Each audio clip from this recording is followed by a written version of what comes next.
Welcome to Mark Dolan's Saturday Night In and the People's Hour, in which I put your video calls to the national airwaves and get your opinions aired across the country. Let's kick off with our first topic. With over 400 gambling-related suicides a year in England, should more be done to control gambling in this country?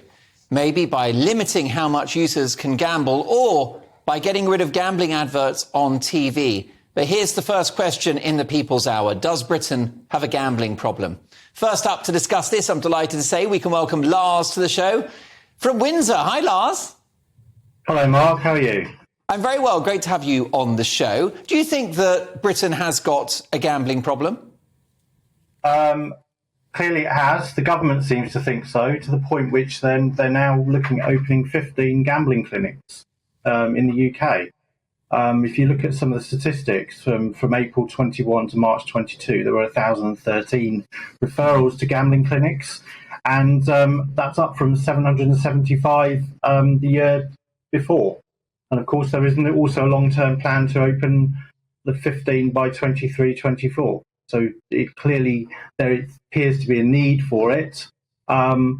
And there's 136,000 people roughly that have a gambling problem, and 1.3 million people seem to have access or are engaging in gambling sites. The problem is that the government aren't exactly financially disinterested from gambling, are they? They benefit from the massive tax revenues that it generates. Yes, it does. But also football teams seem to benefit from the massive amounts of advertising revenues from gambling. So it could be a question of regulating the advertising like they did in the Formula One industry with cigarettes. You know, is there now a time to consider regulation? Well, I think that's not a bad shout, and they're getting them started very young. They've got teenagers now on apps which are effectively gambling, but just on your smartphone. Yes, and it's interesting because particularly my daughters, I lose control over my daughter's smartphone apps when she reaches 13. She has to give me permission to control what she looks at, which I find quite bizarre, really. Yep, the shoe is on the other foot. Let's bring Alan into this conversation. Alan joins us from Yateley in North Hampshire. Hi, Alan. Hi, Mark. Good to have you on the show. Now, Alan, I understand that you are a retired teacher. Is that correct? Amongst other things, yes. Yeah, and we just spoke there with Lars about children, and it does seem that a lot of these games that kids play quite legally have parallels with the gambling experience. So in a sense, they get hacked from an early age. Also, the thing to remember, which is very, very important, is gambling, just like alcohol, just like smoking, is an addiction.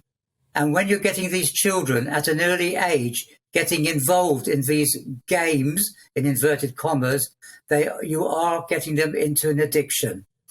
Now, there are good associations like Alcoholics Anonymous who do a great job.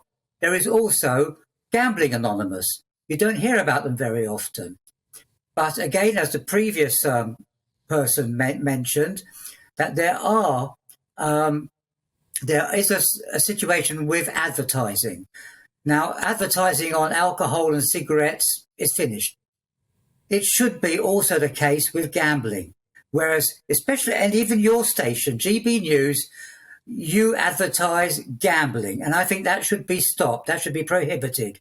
So I'm not in favour of any publicity for gambling, and something should be done about it. And you could have given me an easy subject to talk about, like Brexit. But anyway, But basically, it is an addiction. Something should be done about it.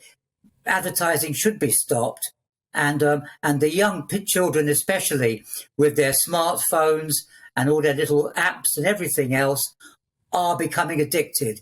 And a stop's got to be put to that. It is dangerous, and it is going to get worse and worse unless something is done.